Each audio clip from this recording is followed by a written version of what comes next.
하나님의 소원이 뭘까요? 하나님의 소원. 하나님에게도 소원이 있겠죠. 디모데 전서 2장 4절에 이런 말씀이 기록되어 있습니다. 하나님은 모든 사람이 구원을 받으며 진리를 아는데 이르기를 원하시느니라. 아멘. 그렇습니다. 모든 사람이 구원받기를 하나님은 원하고 있어요. 이게 하나님의 소원입니다. 이번에 여러분이 기도해 주시고 또 하나님의 은혜로 제가 중국을 잘 다녀왔습니다. 가는 날 건강 상태가 최악이었게 가지고 좀 걱정을 했는데 그래도 하나님의 은혜로 4박 5일의 시간을 잘 맞추고 돌아왔습니다. 아직까지 제 목소리는 정상이 아닙니다. 그래서 나도 언젠가 내 목소리를 듣고 싶어요. 지금 내 목소리가 워낙 지금 이렇게 좀 성대가 부은 상태로 하기 때문에 저도 좀 조심스럽게 하고 있습니다. 근데 제가 시간이 가면 갈수록 또 선교 현장을 가면서 좀 영적으로 철이 든다 이런 생각이 좀 들어요. 전에는 많은 사람들 앞에서 이렇게 좀 메시지를 하거나 이렇게 하는 것이 굉장히 좀 이렇게 흐뭇하고 좀 좋아 보이고 좀 그런 느낌이 있었거든요. 그리고 갔는데 사정 때문에 많은 분들이 모여있지 못하거나 그러면 약간 좀 서운한 마음도 들고 그렇더라고요. 사람이 참 묘하게 그런 심정이 있었거든요. 근데 이번에는 갈 때부터 그렇게 기대를 하고 간 현장은 아닙니다.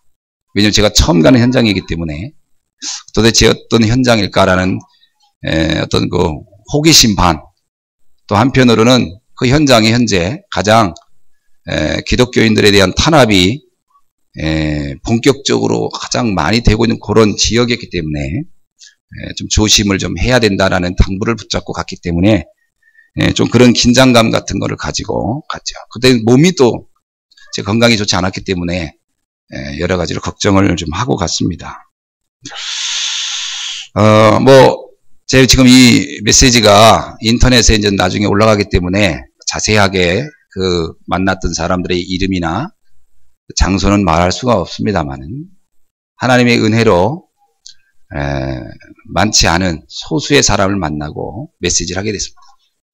아침부터 저녁까지 제가 시간을 계산해 보니까 매일 12시간을 제가 메시지를 했던 것 같아요. 밥 먹는 거 외에는 계속 메시지를 했습니다. 그러다 보니까 복음편지 1강부터 10강까지, 그 다음에 사도행전 1장에서 28장까지, 로마서 1장부터 16장까지를 다 이렇게 정리해드리고 하나하나를 가지고 기도 제목을 잡고 그리고 포럼하고 그렇게 했습니다. 어떻든 하나님께서 원하셨던 현장이었던 것 같습니다. 본인들도 너무 좋아하고 너무 행복해하고요. 저 자신도 이 감기가 걸려가지고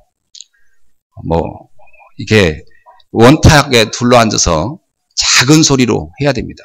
이게 옆에 그 중국 건물이 메이드 인 차이나가 다 그런지 모르는데 건물도 메이드 인 차이나인가 봐요. 내가 여관방에 누워있는데 옆에 방에서 텔레비전을 보는데 이 사람이 텔레비전을 안 끄고 잔가 봐. 밤새 중국말로 쌀라대는데 정말 힘든 거예요. 그거 막 바로 옆에서 들리는 것이 들려요. 그러니까 방음 시설이 전혀 안 돼 있어요.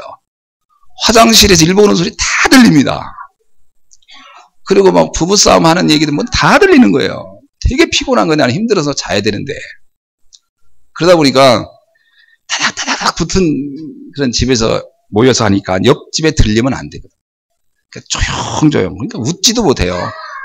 내가 이렇게 우스운 얘기 한마디 했다가 이게 이 사람들이 이제 막 웃음이 터져버린 거예요. 그거 진정시키느라고 웃으면 안 된다. 조용히. 그게 더 웃어요. 어떻든 그런 현장이었습니다. 언제 걸릴지 모르는 불안감에 있음에도 불구하고 본인들은 너무 행복해하고 또 말씀 들으면서도 막 이것이 어떤 때 내가 느끼게 지금 우리가 지금 이게 좀 목숨 걸고 모여 있는 건지 어쩐 건지 구분이 안 될 만큼 이 친구들이 너무 너무 밝은 거예요.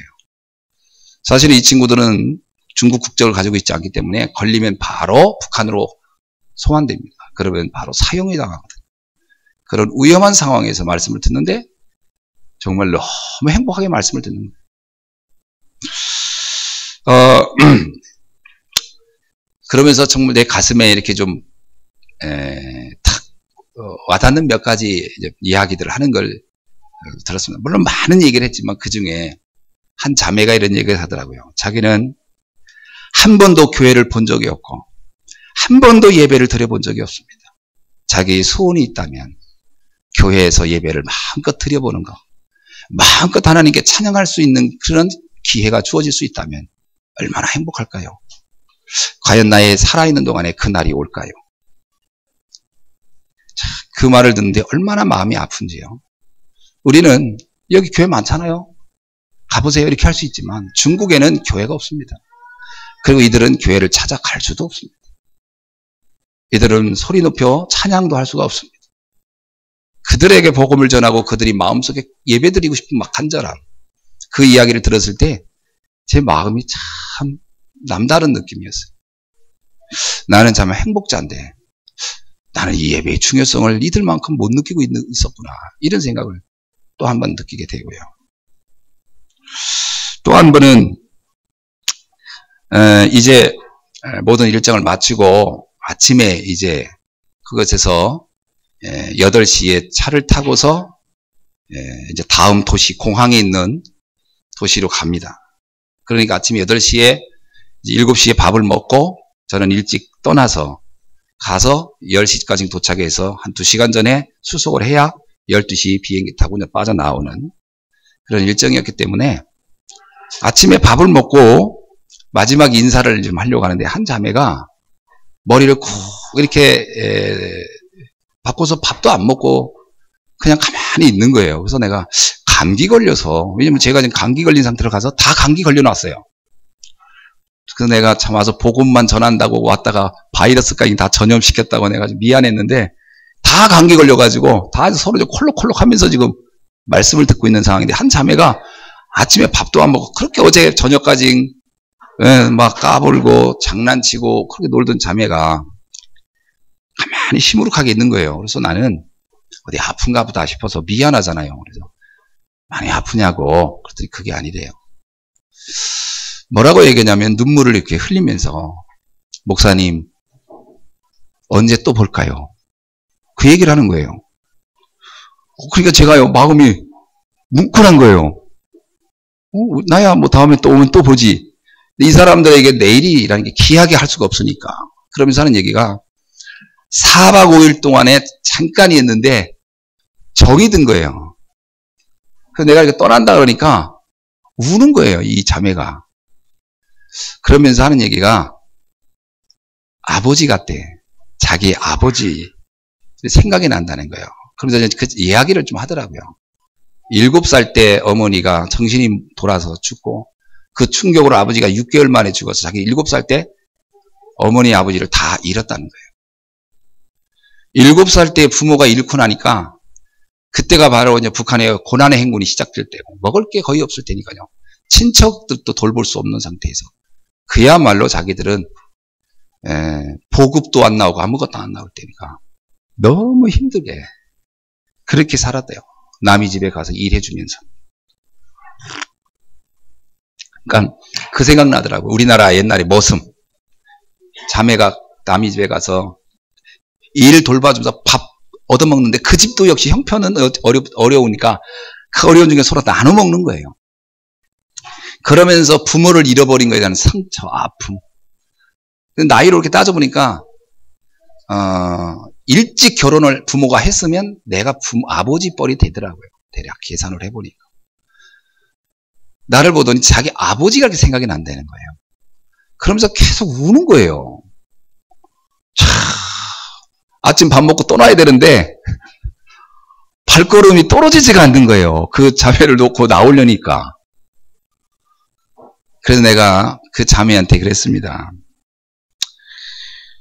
우리가 영원히 내가 죽으러 가는 것도 아니고 네가 죽을 것도 아닌데 왜 슬퍼하냐. 우리는 하나님 안에서 한 가족이다. 그리고 우리는 서로 파송되어 간다. 너는 북한을 위해서 이 중국에서 복음운동하고 나는 한국에 가서 하다가 또 다시 만나면 되지 않겠냐. 그리고 어느 날 우리는 누군가 죽을 텐데 그날 우리는 천국에서 또 만날 것이다. 이런 이별 따위에 너무 슬퍼하면 안 된다. 우리에게 이것은 너무나 자연스러운 일이다.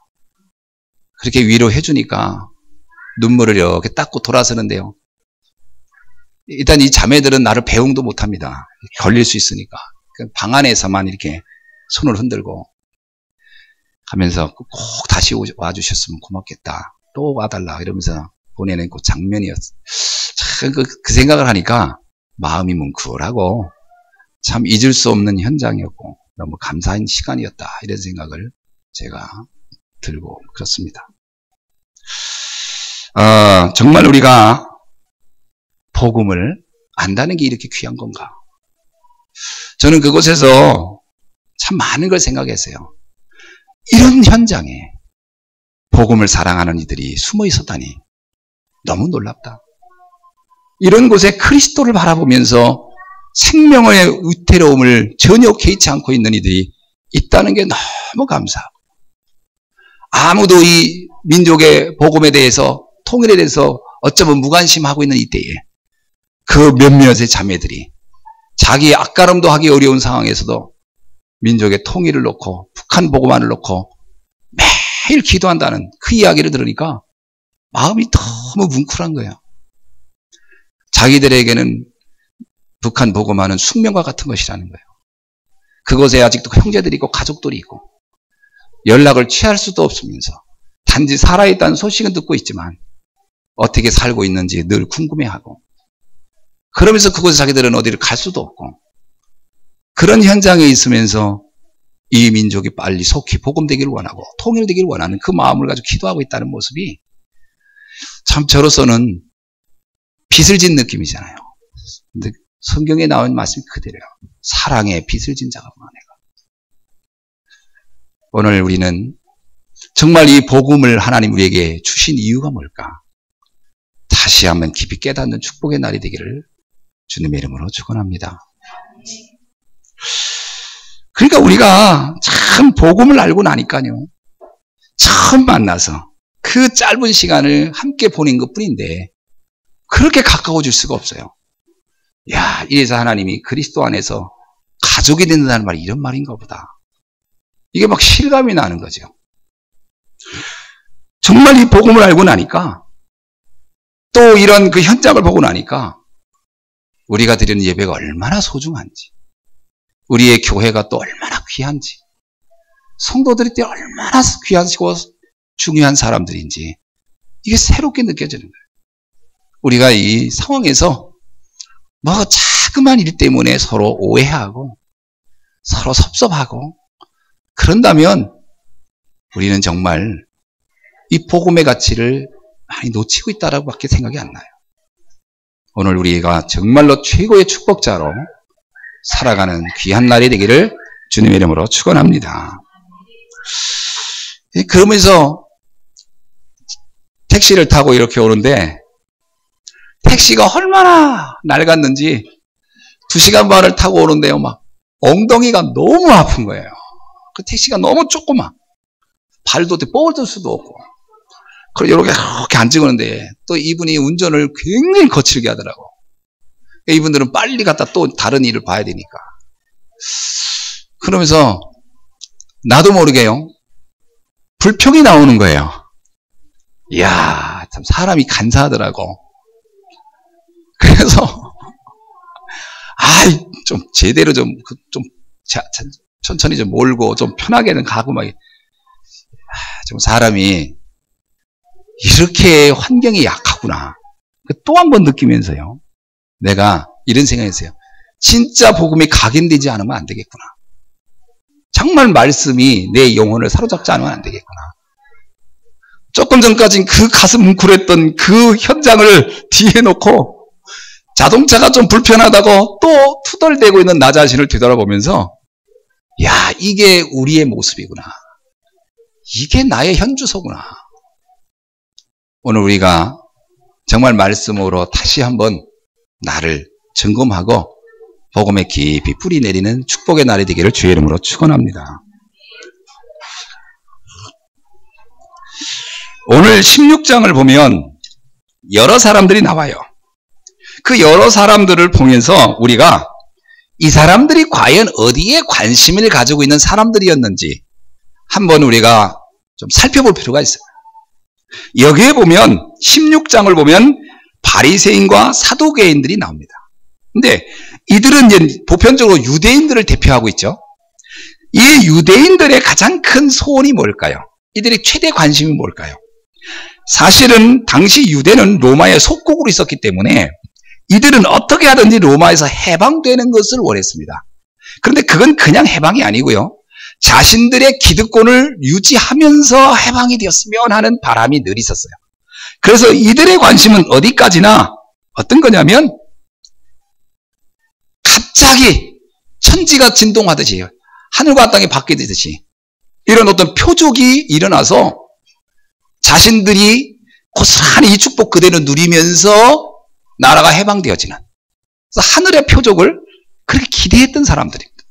그러니까 예수님을 이렇게 보면서 예수님이 무리를 걷고 오병이의 기적을 행하고 막 이런 걸 보니까 야, 저분을 통해 뭔가 우리들이 좀 큰 이득을 좀 보지 않을까, 이런 마음을 가지고 예수님 앞에 접근했던 사람들이에요.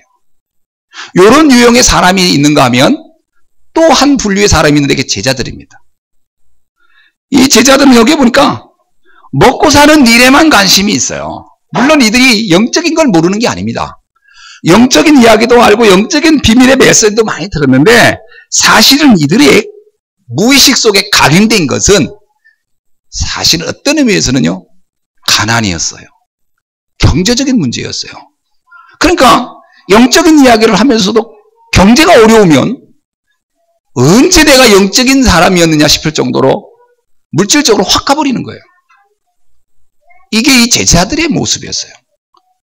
그러니까 예수님이 이런 제자들을 불러서 한 시대를 바꿀 전도자로 세우려고 하다 보니 물론 시간도 걸렸지만 참 마음이 참 안타깝지 않았을까, 이런 느낌이 드는 거죠. 알아듣는 것 같은데 그 중심과 무의식은 늘 세상 중심이었다는 거예요. 거기에 또 세 번째 분류의 사람들이 있는데 그게 당시에 로마 정치가들이고 헤롯의 왕가들이었어요. 이들은 그야말로 야욕에 불타는 사람들이죠. 로마는 전 세계를 정복해서 그들의 세력을 구축하려고 했고 헤롯의 왕가와 헤롯의 그 왕자들은 이들과 함께 결합해서 자신들의 이익을 취하고자 하는 사람들이었죠. 그래서 나온 도시 이름이 가이사라 빌리포라는 지역이 나온 겁니다.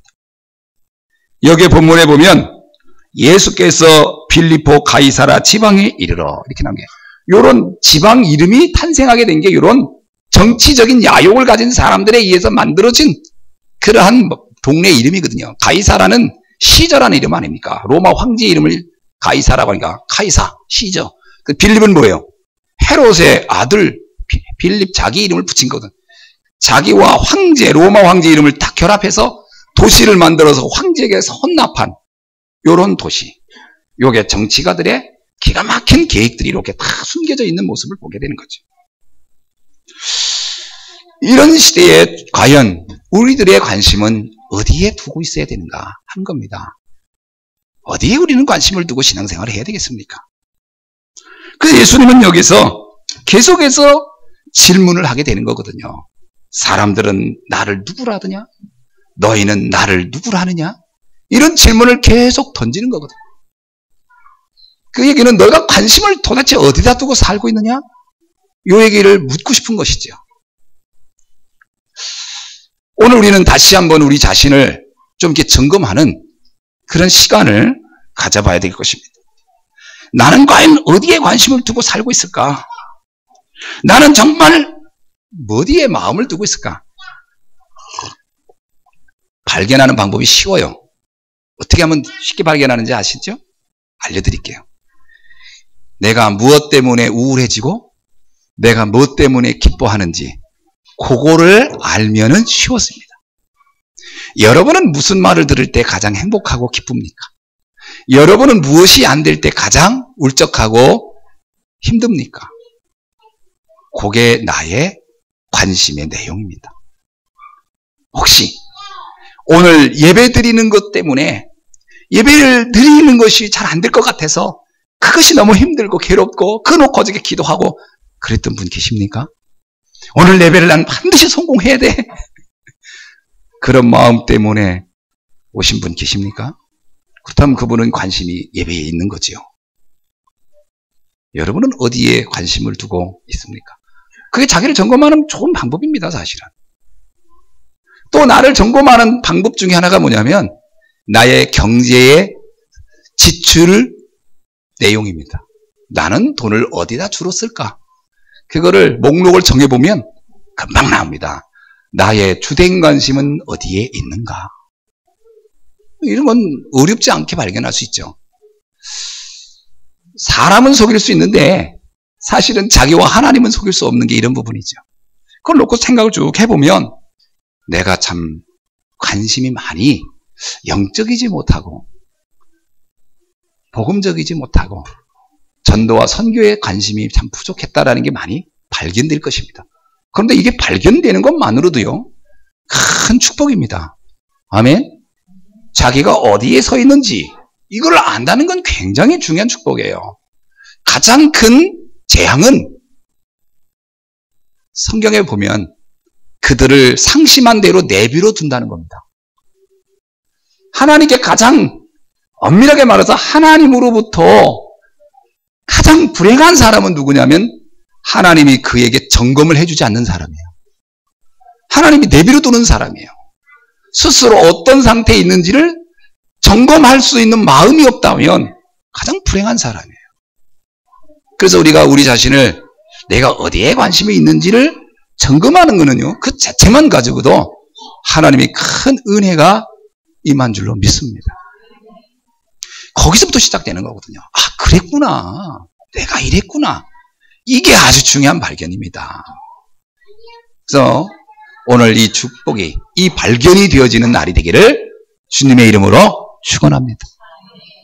자, 오늘 본문을 보면 주님이 중요한 질문을 해요. 그게 가이사랴 빌립보 지방 가서 한 얘기입니다. 사람들은 나를 누구라 하더냐? 하나님은 중요한 현장에 있을 땐 늘 중요한 질문을 하고 중요한 답을 주셨어요. 이게 성경을 보면은 아주 잘 기억되어 있습니다. 창세기 3장 9절에 보면 아담이 선악과를 먹고 타락했을 때 하나님이 아담에게 이런 질문을 합니다. 네가 어디에 있느냐? 하나님이 아담이 숨어있는 걸 몰라서 이런 말을 했을까요? 아닙니다. 하나님이 아담을 몰라서 이런 질문을 한 게 아니고 아담으로부터 중요한 답을 찾도록 하기 위해서 한 질문이었어요. 아담아, 너는 어디에 있느냐? 아담에게 이 질문을 한 다음에 설명을 해줍니다. 그래서 마지막에 창세기 3장 15절을 설명해 줍니다. 여자의 후손이 와서 뱀의 머리를 짓밟게 될 것이니라. 왜 이 질문을 했죠? 네가 선악과를 따먹은 것이 어떤 문제인지 아느냐? 네가 나를 떠나는 것이 도대체 어떤 문제인지 아느냐? 그로 인해서 일어나는 결과들이 어떤 결과들이 너에게 온지를 알고 있느냐? 그 문제를 어떻게 해결할 수 있는지 알고 있느냐? 요걸 설명해 주고 싶었던 거예요. 그래서 아담아, 너는 어디 있느냐? 여러분, 오늘 주님은 우리에게 질문합니다.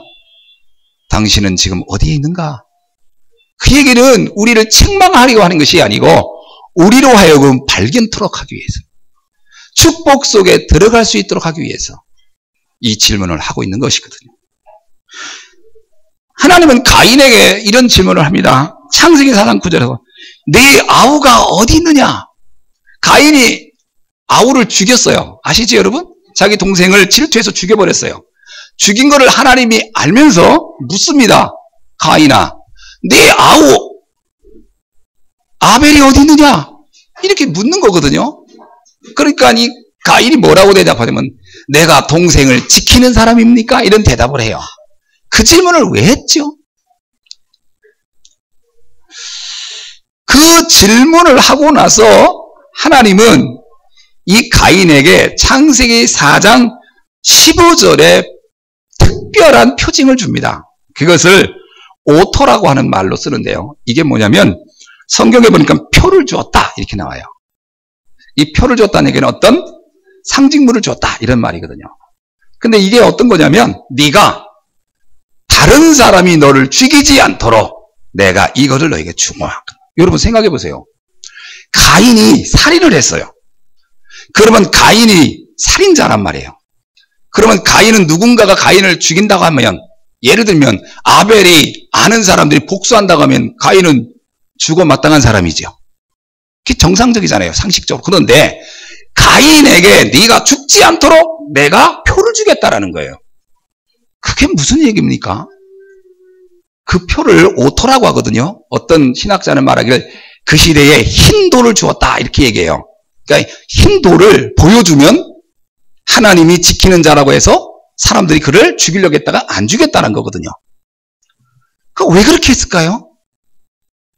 이유가 있어요. 복음을 설명하기 위해 쓴 거였어요. 너희는 죽어 마땅한 죄인인데, 너희는 저주받아 마땅한 존재들인데 내가 은혜로 너를 지킨다. 내가 은혜로 너희를 보호하겠다. 그게 뭔지를 알라. 여러분, 가인에게 표를 준 건 바로 그거거든요. 우리가 하나님 앞에 섰을 때 우리 중에 의인이 어디 있습니까? 우리 중에 하나님 앞에 나는 의인입니다. 나는 당당하게 지금 살았습니다. 이렇게 말하는 사람이 누가 있습니까? 하나님이 심판대를 갖다 대면 자유로울 인간이 하나도 없는 우리에게, 우리가 죄인 되었을 때, 로마서 5장 8절이죠. 우리가 죄인 되었을 때 하나님께서 그의 아들 그리스도를 우리에게 보내심으로 당신의 사랑을 확증해 주셨느니라. 그 은혜를 설명한 거예요. 이게 가인에게 준 표거든요.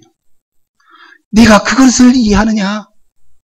너는 동생을 죽여 살인자지만 나는 그 너의 살인을 묻지 않겠다. 그게 나 하나님의 사랑이다. 그거를 이제 말씀해 주고 있는 거예요. 자, 이해가 되십니까? 얼마나 감사한 일입니까? 그거를 가인이 깨닫도록, 그걸 모르고 있으니까. 그래서 묻는 거, 질문하는 거예요. 가인아, 내 아벨은 어디 있느냐? 하나님이 이사야에게 또 질문을 합니다. 이사야 6장 8절에서 뭐라고 질문하죠? 내가 누구를 보낼까? 질문을 하는 겁니다. 하나님이 이사야를 알고 있고 보낼 사람이 없어서가 아니에요. 내가 누구를 보내겠는가? 말세가 다가오고 수많은 사람이 고통당하고 죽어가고 있는 이때에 이들에게 참복음을 말해줄 자가 과연 누구며 내가 누구를 보내겠는가? 그때 이사야가 이렇게 말합니다. 여호와여, 내가 여기 있나이다. 나를 보내소서. 그것은 이사야에게 이 시대를 보면서 내가 감당할 사명이 무엇인가를 발견토록 하기 위하여 하시는 주님의 질문이죠. 여러분도 이런 질문 앞에 답을 할 수 있기를 축원합니다. 주여, 내가 여기 있나이다. 나를 보내소서. 내가 우리의 가문을 살리고 우리의 주변의 환경을 살리고 나를 만나는 모든 이들을 내가 살리겠나이다. 주여, 나를 보내소서. 아멘. 여러분이 복의 근원입니다. 아멘이죠? 아브라함을 부르면서 파송하며 해주신 말씀이 거예요. 너는 복의 근원이다. 여러분을 부르시면서 주신 말씀입니다. 너희는 복의 근원이다. 누가 가겠느냐? 너의 가문을 누가 살리겠느냐? 너의 직장을 누가 살리겠느냐? 너의 학교를 누가 살리겠느냐? 너의 현장을 누가 살리겠느냐? 여러분, 여기에 여러분이 이렇게 대답을 하셔야 되겠죠. 주여, 내가 여기 있나이다. 나를 보내소서. 아멘. 하나님은 우리에게 중요한 답을 갖도록 계속 질문을 던지고 있는 것입니다. 에스겔에게 이렇게 묻습니다. 에스겔아, 이 뼈들이 능히 살겠느냐? 다 죽어 있는 사람들을 바라보면서 에스겔아, 이 죽은 뼈들이 능히 살아나겠느냐? 뭐라고 대답을 합니까? 이 말에 글쎄요, 되겠습니까? 이렇게 말하든지 할 수 있지요? 이렇게 얘기합니까? 할 수 있죠? 그건 교만인 거고요. 아이고, 불가능하겠네. 그건 불신앙이죠. 그때 에스겔이 이렇게 대답합니다. 뭐라고 하죠? 주 여호와여, 주께서 아시나이다. 주께서 하시면 됩니다. 주의 능력이면 가능합니다. 우리가 현장을 어떻게 살립니까? 주님이 여러분에게 말할 겁니다. 너의 가문이, 너의 죽어진 현장이, 너의 쓰러져 있는 그 현장을 어떻게 살릴 수 있겠느냐 묻는다면 여러분 어떻게 대답하시겠습니까? 주여, 주께서 아시나이다. 주께서 하시면 됩니다. 오늘 이 시간 주의 능력을 의지하고 살려내는 여러분 되기를 주의 이름으로 축원합니다. 여러분, 이렇게 중요한 걸 놓고 주님은 질문을 하는데 오늘 본문에서 우리에게 두 가지 질문을 던지고 있는 거거든요. 한번 따라합시다. 사람들이 인자를 누구라 하느냐? 이게 13절에 나오는 질문이에요. 첫 번째 질문이죠. 사람들이 인자를 누구라냐? 이 질문이 이거거든요. 사람들이 나를 어떻게 알고 있느냐? 여러분, 대부분 사람들은요, 종교적으로 생활하고 있습니다. 종교적으로 생활하고 있습니다. 자기가 스스로 좋다고 하는 거, 자기가 스스로 보기에 훌륭하다는 거, 자기가 보기에 괜찮다는 건 놓고 달려가고 있어요. 종교라는 건 뭐냐면 인간이 만들어 놓은 가치를 놓고 인간이 그것을 추구하고 그것에서 인간이 바라는 이상과 소망을 이루어 보려고 하는 것이 종교적인 거거든요. 거의 모든 사람은 종교적인 삶을 삽니다. 나쁜 것은 아니죠. 그렇죠? 착하고 바르고 선하고 열심히 산다. 나쁜 건 아닙니다. 그런데 여기에 한 가지 함정이 있어요. 인간의 힘으로 해결할 수 없는 문제 앞에서는 이것은 속수무책이라는 겁니다. 아무런 힘이 안 돼요. 그래서 거기서 인간은 절망하는 겁니다. 왜 안 되지? 난 열심히 살았는데, 나는 최선을 다했는데 왜 안 되지? 그래놓고 그 원인을 하나님께 돌립니다. 하나님은 왜 나를 안 도와주셨냐고요. 하나님이 이렇게 대답합니다. 네가 말하는 그것과 나는 관심이 없었다. 그건 너의 생각이고, 그건 너의 방법이고, 너의 계산이지. 나는 그렇게 하기를 원치 않았다. 이렇게 대답할 것입니다. 거의 많은 사람들은 사사기에 나온 말 그대로 자기의 소견대로 해요. 자기 생각대로. 신앙생활은 자기 생각대로 하는 게 아닙니다. 하나님의 뜻대로 하는 겁니다. 아멘. 많은 사람들이 여기에 가장 큰 함정에 빠져요. 목회자도 내 마음대로 목회하는 거예요. 그리고서 거기다 딱 한 가지 달아요. 하나님의 뜻이라고. 아닙니다. 자기의 생각대로지. 그거를 충청도 사투리 뭐죠? 지소견대로라고 합니다. 지멋대로. 이러면 큰일 나거든요. 하나님의 계획대로 가야 돼요. 제자들에게 물어요. 저들이 나를 따라오고 있는데, 저 많은 무리가 나를 따라오고 있는데 과연 저들은 어떻게 나를 알고 있는지 한번 너희들이 가서 확인해봐라. 그랬더니요, 다 같이 읽어봅시다. 14절입니다. 14절을 한번 읽어봅시다. 시작. 이르되 더러는 세례 요한, 더러는 엘리야, 어떤 이는 에레미야 선지자 중에 하나이다. 아멘. 거의 이 네 가지의 유형대로 신앙생활을 하는 거예요. 이게 대표적인 종교생활이에요. 첫째, 세례 요한이 뭡니까?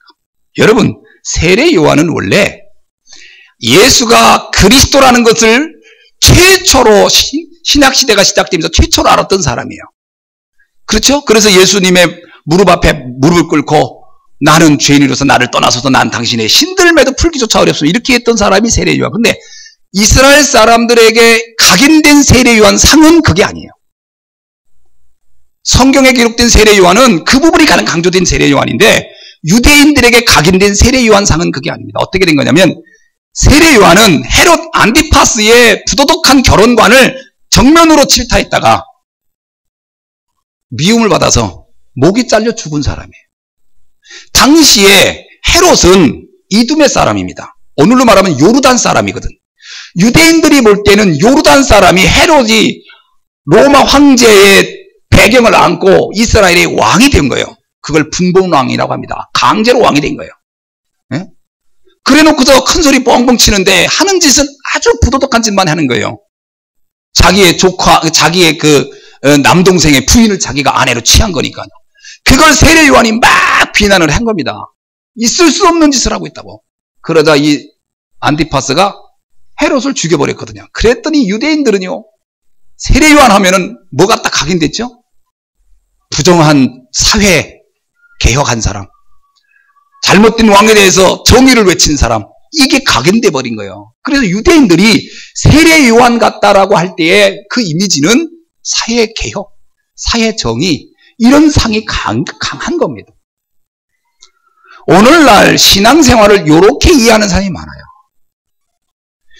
사회의 부조리와 잘못된 것을 개혁하는 것을 믿음의 가장 핵심인 것처럼.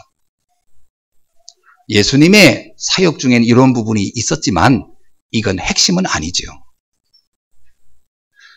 타락한 성전을 뒤엎는 일도 했지만 주님이 그것을 목표로 하지는 않았어요. 그러면 주님은 정당을 세웠든지 왕이 되든지 정치적으로 자기가 진출을 했겠죠. 그러나 예수님은 그게 목적이 아니었어요. 그런데 오늘날 이렇게 예수님 상을 보면서 신앙생활하는 사람이 굉장히 많다는 거예요. 여기에서 무슨 해방신학이다, 민중신학이다, 여성신학이다, 진보신학이다, 이런 거를 갖다가 막 갖다 쓰는 거예요.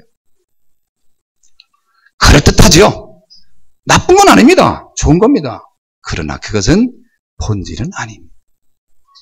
본질이 아니에요. 두 번째는 어떤 상이죠? 더러는 엘리야. 그렇습니다. 엘리야는요, 우리가 잘 알고 있듯이요, 유대인들에게 엘리야 하면 갈매산 사건은 아주 강력한 각인된 거예요. 그래서 제가 이스라엘에 갔을 때 갈매산에 갔더니 거기에 아주 오래전에 이 엘리야를 너무나 흠모한 사람들이 거기다 엘리야 상을 세워놨는데 이 큰 검, 딱 들고 서 있는 검에 동상이 있어요. 지금도. 그게 뭐냐면 그때 바알 선지자들을 다 이렇게 요절낸 그걸 상징하는 그런 동상이 거기 쫙 있습니다. 유대인들에게 엘리야는요, 아주 신비한 선지자입니다. 기도만 하면 하늘에 불이 떨어지고 막 음성이 들리고 가뭄했던 나라에 막 비가 내리고 막 이런 거예요. 오늘날에도요, 신앙생활하면 이런 신비 체험을 해야 믿음 생활 잘한 줄 알고 있는 사람이 의외로 많다는 겁니다. 나중에 뭐라고 얘기합니까? 하나님께 엘리야에게 큰 지진이 나고 바람이 불고 불이 막 터져도 그곳에서 하나님이 보이지 않고 뭐라고 얘기하죠? 세미한 가운데 음성을 들으라. 나 여호와는 세미한 가운데 있느니라. 신비가 아니라는 걸 얘기하고 있거든요. 그런데 사람들은 이 신비 체험을 해야 신앙생활 잘하는 줄 알아요. 여러분, 방언은 할 수 있습니다. 하나님의 선물이니까. 그러나 방언을 안 해도 상관없습니다. 선물을 주는 분이 주고 싶으면 주고 안 주고 싶으면 안 주는 거지, 왜 선물 안 주냐고 깽판 칠 필요는 없는 거고요. 협박할 필요도 없어요. 어떤 분은 막 왜 방언 나 안 주냐고 막 그런데, 이번에 중국에 갔더니 그 모텔 주인이, 이 여주인이 자꾸 나만 보더니 자꾸 바지를 걷는 거예요. 한쪽을. 나를 보는데 바지를 자꾸 걷어 이렇게. 근데 처음엔 그게 뭔 사인인지를 몰라가지고 왜 자꾸 바지를 걷나. 처음에는 뭐 가려워서 그런가 보다 했더니 아니요, 뭐 뭐라고 씹으러 되는데, 죄송합니다, 중국말 한마디 모르니까. 근데 보니까 자기 양말을 자랑하는 것 같은 거야. 근데 양말을 자랑하고 양말이 별것도 아니에 보니까 우리가 늘 흔히 신는 양말인데 뭘 저렇게 자랑하나 싶어서, 그다음 신발을 자랑하는데 신발은 무슨 버선이 같은 거 신고 있으니까 뭐 그것도 그렇고. 예, 그래서 알 수가 없어. 땡큐. 서로 말은 하나도 안 통하니까 그러고 말았거든. 나중에 알았어요. 그게 뭐냐면 양말 좀 갖다 달라는 얘기예요, 나한테. 그 전에 갔던 목사님들이 우리가 사업하러 왔다 갔다 한다 이렇게 얘기를 하고서 거기서 그 사역하니까 뭔가를 줘야 되니까 한국에서 양말 같은 거 사가지고 와서 하나씩 주었어요, 이렇게. 근데 그게 그렇게 마음에 든다 이거지. 전에 사다 준 양말이다 이거예요. 전에 목사님이 너무 좋다 이 얘기를 나한테 하는 거예요. 그러면서 계속 하는 게 이걸 사다 달라는 거예요. 또 얘기인즉은 그거야. 무슨 선물을 강매하듯이 그걸 내가 좋으면 사다 주고 말면 많은 거지 막 달라고 막 그러는 거예요. 그거 알고 봤더니 양말을 달라는 얘기, 양말을. 내가 이번에 갈 때 새 양말 2개 갖고 갔어요. 남자 거. 내가 좀 신으려고. 그래서 옷 이렇게 다 정리하고 걸어놓고 하니까 양말을 그 테이블 위에다 놨었거든. 이분이 그게 딱 꽂힌 거야. 그 남자 양말이. 그 신랑 주고 싶어가지고. 나중에 나보고 그러더라고. 그 안내한 집사님이. 목사님 혹시 거기에 뭐 새 거 뭐 놓은 거 있어요? 그러더라고요. 없는데 핸드폰인가? 그럼 핸드폰 달라고 할 리는 없겠고. 뭐지? 그랬더니 혹시 양말 놨어요? 더라고. 나 양말 놨어. 에이, 그렇구나. 아이고, 저 양반 양말 맞들려서 큰일 났다. 이게 이게 인심을 잡은 거예요. 그 준 게 양말이에요, 양말. 근데 올 때 그 양말 2개 줬더니 막 너무 좋아하는 거예요. 그러면서 양말 2개 받더니 물 2개를 줘요. 물도 다 돈 주고 팔아요. 가면서 먹으라고. 그래서 다행히 물 받았는데. 근데 또 양말 뭐 막 이러더라고. 그 애가. 뭔 얘기? 또 달라는 얘기죠? 했더니 다음에 올 땐 자기 것도 사다 달라는 얘기. 그래서 내가 알았다 그랬어요. 그랬더니 이러더라고. 5개. 다음에 갈 땐 5개 사가지고 가야 돼. 여자 양말. 약속하고 왔어. 그냥 그 선물이라는 건 내가 주고 싶을 줄 알았는데 그렇게 막 강제로 달라? 그거 이상하잖아, 그거. 우리가 하나님 앞에 은사도 그런 겁니다. 막 달라. 방언 달라, 뭐 달라. 그건 마땅한 게 아니에요. 하나님이 필요하면 주면 주는 거고요. 안 주셔도 어쩔 수 없는 거고.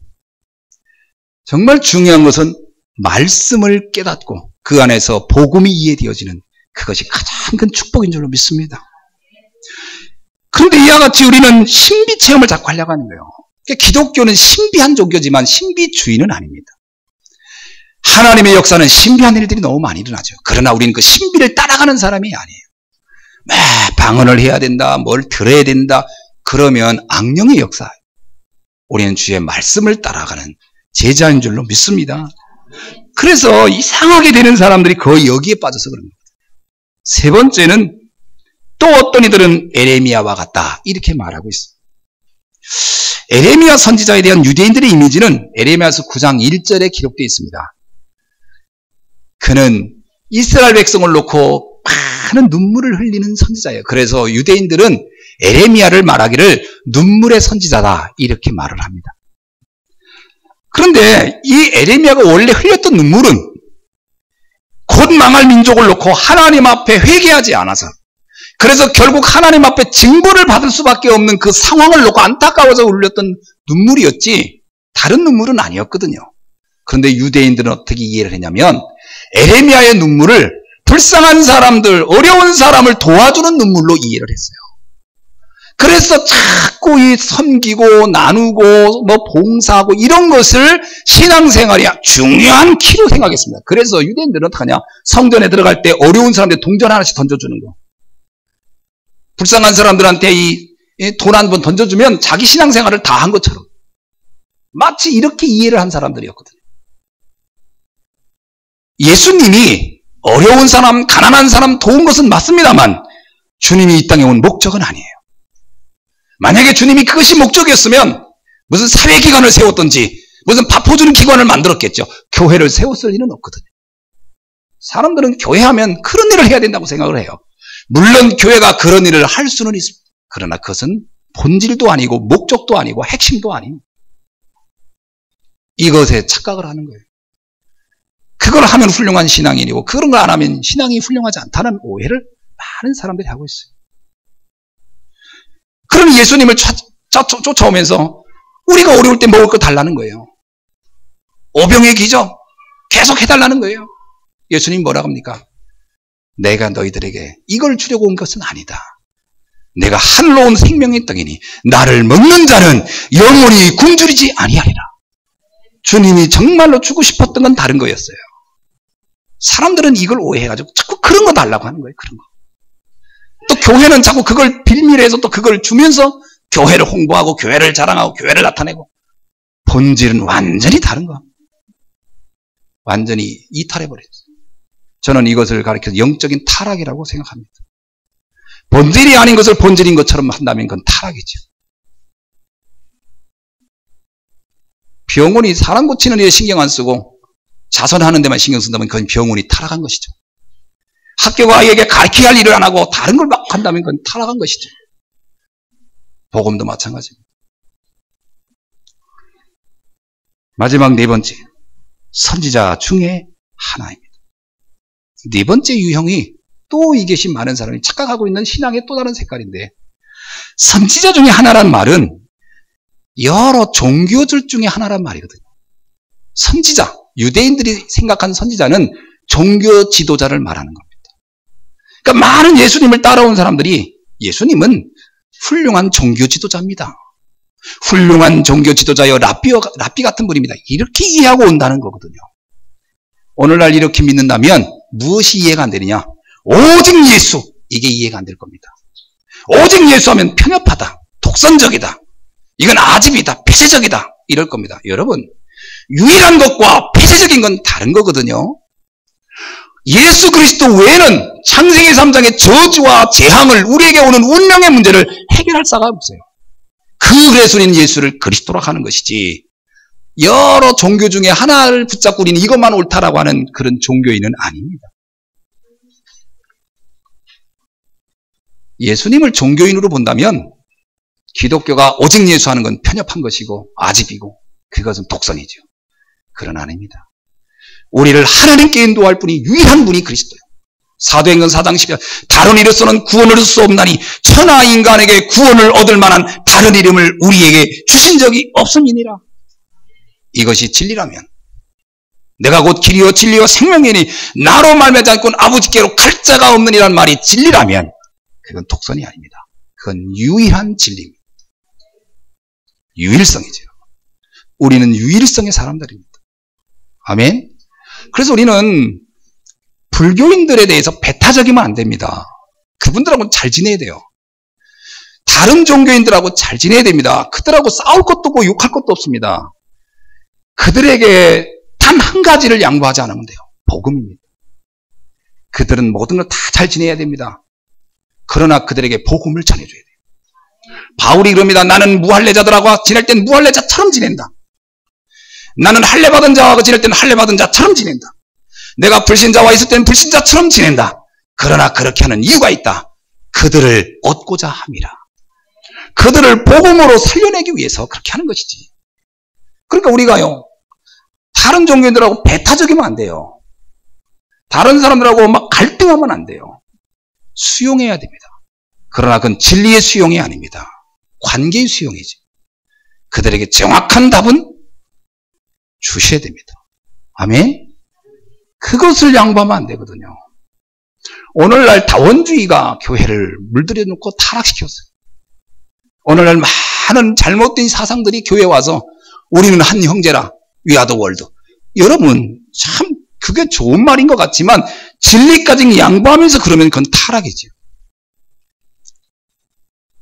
여러분, 내 어머니는 한 분인 거죠. 나를 낳은 분이. 두 분이 동시에 나를 낳을 수는 없잖아요. 그래서 이분만 내 어머니다. 그러면 그걸 독선이라고 합니까? 아닙니다. 유일성이죠. 그건 내가 강조해야 할 부분이지. 너는 왜 저분만 네 엄마라고 저렇게 강조하냐라고 한다고 해서, 아, 맞아, 그럼 우리 다 그냥 이분 너희 엄마도 하고 나의 엄마도, 이것 자체가 이게 혼합주의고 이게 잘못된 거죠. 독성과 유일성을 구분할 수 있기를 주의 이름으로 축원합니다. 우리는 여러 종교 중에 하나를 얻은 게 아닙니다. 생명을 붙잡은 자들입니다. 여러분, 기독교란 말 자체가 릴리지언이라는 단어인데 이 단어의 원어는 라틴어로 보면 뭐냐면 재결합자 이런 뜻입니다. 원래 언어가 재결합자. 종교라는 단어 자체는 불교 언어입니다. 북송시대에 중국의 연면성사라는 분이 종교지리지란 책을 쓸 때 그때 쓴 단어가 종교란 단어예요. 종교지리란 말은 석가가 설법한 것을 백성들이 알아듣기 쉽게 풀어했다 해서 종교라는 말을 쓴 겁니다. 근데 일본 사람들이 기독교라는 릴리전이 들어왔을 때 그 단어를 번역할 수가 없었어요. 마땅한 게 없었어요. 그래서 종교라는 단어 안에 다 포함시켜버린 거예요. 기독교는 종교가 아닙니다. 기독교는 재결합자들이에요. 어떻게 재결합이요? 창세기 3장으로 하나님을 떠났던 자들이 예수 그리스도를 나의 구주로 영접하여 다시 하나님을 만난 사람들, 그들이 기독교인인 줄로 믿습니다. 우리는 다시 만난 사람들이에요. 그들은 구원받은 자예요. 그들은 하나님의 자녀입니다. 여러분들은 재결합자들입니다. 할렐루야. 서로 인사합시다. 하나님을 만난 걸 축하합니다. 아멘. 기독교는 다시 만난 사람들이에요. 원래 원어의 뜻도 그렇습니다. 하나님을 다시 만난 사람들.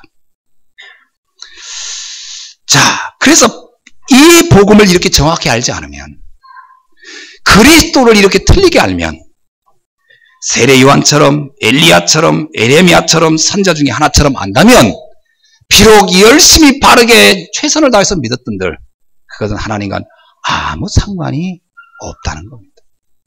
많은 사람들이 그렇게 믿고, 왜 하나님은 나를 축복하지 않았냐고 자꾸 묻는데, 하나님이 말하죠. 너는 나와 상관이 없지 않았냐? 하나님의 방법대로 믿어야 합니다. 아멘. 이 부분을 거의 모르고 그냥 믿는 거예요. 그냥. 마치 이거 똑같아요. 그냥 아무 남자나 그냥 결혼한다는 여자하고 비슷한 거예요. 그러고 봤더니 남자가 아니고 여자네. 그런 경우도 있을 수 있고. 어떤 사람 결혼했더니 그랬댔잖아요. 수술해가지고 몰랐다고. 그냥 막 하면 그 됩니까? 정확하게 알아야죠. 정확하게 알아야지. 여러분, 로마서 10장 2절에 뭐라고 얘기합니까? 내가 증거하노니 그들이 하나님께 열심은 있으나 올바른 지식을 따르는 것이 아니니라. 이게요, 바울이 유대인들을 향해서 한 말입니다. 그들은 열심은 있으나 올바른 지식에 따라 바른 믿음을 갖고 있는 건 아니니라. 바른 믿음을 가져야 돼요. 열심히가 중요한 게 아니고 바른 믿음을 가지셔야 돼요. 갈라디아서 1장 8절, 우리가 혹 하늘로부터 온 천사라도 우리가 너희에게 전한 복음 외에 다른 복음을 전하면 저주를 받을 것이니라. 다른 복음이 있을 수 있다는 거예요. 다른 복음이 뭐죠? 틀린 복음. 종교를 가장한 복음. 복음이 아닌 것. 그러면 어떻게 된다? 저주를 받을 것이다. 오직 바른 복음으로 최고의 축복자가 되시는 여러분 되기를 주님의 이름으로 축원합니다. 이때 예수님이 얼마나 답답했겠어요. 야, 이 많은 사람들이 이렇게 틀린 걸 가지고 나를 따라오고 있구나.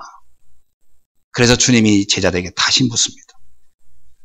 15절입니다. 우리 다 같이 읽어봅시다. 시작. 이르시되 너희는 나를 누구라 하느냐? 그렇습니다. 너는 나를 누구라 하느냐? 이때 제자인 베드로가 중요한 대답을 합니다. 다 같이 우리 16절을 읽어봅시다. 시작. 시몬 베드로가 대답하여 이르되 주는 그리스도시요 살아계신 하나님의 아들이시니라. 아멘. 이렇게 믿어야 됩니다. 주님, 당신은 그리스도이십니다. 할렐루야. 주님은 훌륭한 종교 지도자가 아닙니다. 주님은 훌륭한 사회 개혁자도 아닙니다. 주님은 훌륭한 사회 봉사자나 신비를 표적을 행하는 그런 분이 아닙니다. 구약 성경에서 예언하셨던 인류의 모든 저주와 재앙을 해결할 그리스도이십니다. 이게 베드로가 고백한 믿음의 고백이에요. 여러분, 그러니까 예수님께서 뭐라고 대답합니까? 17절에 봅시다. 예수께서 대답하여 이르시되 바요나 시몬아 네가 복이 있도다. 할렐루야. 네가 복이 있구나. 이를 내게 알게 한 이는 혈육이 아니요 하늘에 계신 내 아버지시니라. 이 영적 비밀이 깨달아지는 축복의 날이 되기를 주의 이름으로 축원합니다. 그리스도란 말이 뭐죠? 기름 부음을 받은 자라는 뜻입니다. 기름 부음을 받은 자. 다른 말로 말하면 구원자란 말이고 구세주란 말이죠. 예수님이 바로 구원자입니다. 이 말이거든요. 예수 그리스도는 인류의 모든 죄와 저주와 사단의 문제를 해결하러 오신 참 왕이시며 참 선지자이시며 참 제사장이십니다. 이게 베드로가 고백한 내용입니다. 이 고백이 오늘 우리 모두에게 되어지는 날이 되기를 주의 이름으로 축원합니다. 왜 예수님이 그리스도로 왔습니까? 사단의 문제를 다른 누구도 해결할 수 없어서. 요한일서 3장 8절에 하나님의 아들이 오신 것은 마귀의 일을 멸하려 하심이니라. 마귀의 문제를 해결할 참 왕으로. 인간의 죄는 아무도 해결 못합니다. 그래서 바울은 말은 오라 공관자라도 누가 이 사망에서 나를 건져내겠냐? 내 안에 또 다른 죄로 향하고 있는 나를 건질 자가 누구냐라는 고백을 했을 때 그리스도께서 우리를 이 죄에서, 이 저주에서 우리를 영원히 단번에 해방하였느니라. 우리를 구원하실 참 제자죠. 누가 하나님을 만날 수 있게 합니까? 아무도 하나님을 만나게 할 자는 없어요. 오직 참 선지자이신 그리스도만이 내가 곧 길이요 진리요 생명이니 나로 말미암지 않고는 아버지께 갈 자가 없다고 하는 그 완전한 길로 이 땅에 오셔서 우리를 하나님을 만나게 하신 줄로 믿습니다. 그래서 이 그리스도라는 이 비밀을 알게 됐다는 것은 어마어마한 축복입니다. 구약 성경에 예언한 메시아가 바로 오늘 바울이 이 베드로가 고백한 주는 그리스도시요 살아계신 하나님의 아들이시라는 이 고백 안에 성취된 줄로 믿습니다. 자, 누구든지 이 같은 신앙의 내용을 바르게 알고 믿을 때 참된 축복을 누리게 됩니다. 아멘. 그래서 예수님이 베드로에게 말을 합니다. 너는 베드로라. 이전까지는 그의 이름은 시몬이었어요. 게바였어요. 그러나 이제 내가 내 이름을 베드로라 하리라. 오늘 여러분이 예수를 그리스도로 고백하는 순간 여러분의 이름은 바뀌어지는 줄로 믿습니다. 베드로라. 베드로란 말은 지칭하는 거거든요. 뭐라고요? 반석이라. 흔들리지 않는 반석. 어떻게 해야 믿음이 안 흔들립니까? 많은 신앙인들이 가장 많이 원하는 게 그죠? 흔들리지 않는 믿음을 갖고 싶어요. 흔들리지 않는 믿음을 갖는 방법입니다. 예수가 그리스도라는 이 비밀을 알게 되면 반석 위에 믿음을 갖게 되는 줄로 믿습니다. 이 반석 위에 16장 8절입니다. 내 교회를 세우리니 음부의 권세가 이기지 못하리라. 흑암이 이길 수 없는 교회. 여러분, 그래서 내가 교회고 우리가 교회인 줄로 믿습니다. 교회는 예수를 그리스도로 고백하는 자들의 모임, 그들의 장소, 이것이 그래서 교회입니다. 이 교회는 겉으로 보기에는 허약해 보이고 약해 보이고 문제투성인 것 같으나 본질은 그게 아닙니다. 예수께서 머리 되시고 예수께서 우리의 주인이 되시며 그가 핏값으로 세우신 교회이기에 이 교회는 영원한 것이고 주님 재림할 때까지 절대로 무너지지 않는 시스템이 주님이 세우신 교회인 줄로 믿습니다. 그래서 우리 교회의 축복을 여러분 놓치면 안 돼요. 우리의 믿음을 어떻게 보호받을 수 있습니까? 이 교회 공동체 속에 들어올 때 우리의 믿음이 온전케 되어지고 보호되어지고 지켜질 줄로 믿습니다. 이 반석 위에 내 교회를 세우리니 음부의 권세가 이기지 못하리라. 마지막입니다. 마태복음 16장 19절에서 내가 천국 열쇠를 네게 주리라. 우리에게 어마어마한 신분을 주셨어요. 하나님의 자녀. 그러면서 기도할 신분. 그래서 이 땅에 네가 무엇인지 매면 하늘에서 매이고 무엇이든지 풀면 하늘에서 풀리리라. 성도들이 주의 이름으로 기도할 때마다 하늘의 보좌의 문이 열리고 하늘의 비밀이 우리에게 임하는 줄로 믿습니다. 그래서 오늘 신앙인들의 신앙생활에 가장 중요한 키가 기도입니다. 사실. 정말 이제 복음을 알았다면 이 여러분은 지금부터 기도 속으로 들어가기를 주의 이름으로 축원합니다. 어떤 상황에든 문제가 오든지 문제가 되지 않아요. 기도를 모든 것을 하나님께 구하고 그 안에서 하나님의 숨겨진 계획을 찾을 수 있다면 여러분의 인생은 완전한 축복 속에 이미 들어와 있는 줄로 믿습니다. 말씀을 맺습니다. 우리는 우리의 고백에 대해 다시 한번 분명하게 확고하게 점검해야 됩니다. 주는 그리스도시요 살아계신 하나님의 아들이십니다. 그리스도라는 이 말은 지구상에 나타난 단어 중에 가장 중요한 단어입니다. 이 안에 우리의 인생의 모든 답이 다 담겨져 있습니다. 인생의 근원적 답이 바로 이 그리스도가 이해될 때부터 되어지는 줄로 믿습니다. 오늘 이 시간 우리는 내 관심이 어디 둬야 되는지 여러분 오직 그리스도에 두시길 주의 이름으로 축원합니다. 물론 우리 자신도 모르게 세례요한적인 엘리야 같은 에레미야 같은 또는 선자 중에 하나 같은 그런 우리의 오래된 체질이 있을 수 있으나 그것은 우리를 참 축복으로 참 행복으로 인도하지 못합니다. 오직 그리스도. 내 생애의 가장 중요한 언약, 그리스도를 굳게 붙잡고 승리하는 여러분 되기를 주님의 이름으로 축원합니다. 기도하겠습니다. 우리에게 모든 문제를 해결하신 주님께 감사를 드립니다. 그리스도의 비밀을 알게 하신 주님, 이것은 혈육이 아니요 하늘에 계신 내 아버지께서 알게 하셨다고 한 것처럼 오늘 이 자리에 참여한 사랑하는 모든 성도들이 예수가 그리스도라는 이 비밀을 굳게 붙잡고 인생의 참으로 참된 승리자가 되도록 날마다 축복하여 주옵소서. 살아계신 주 예수 그리스도의 이름으로 기도하옵나이다. 아멘.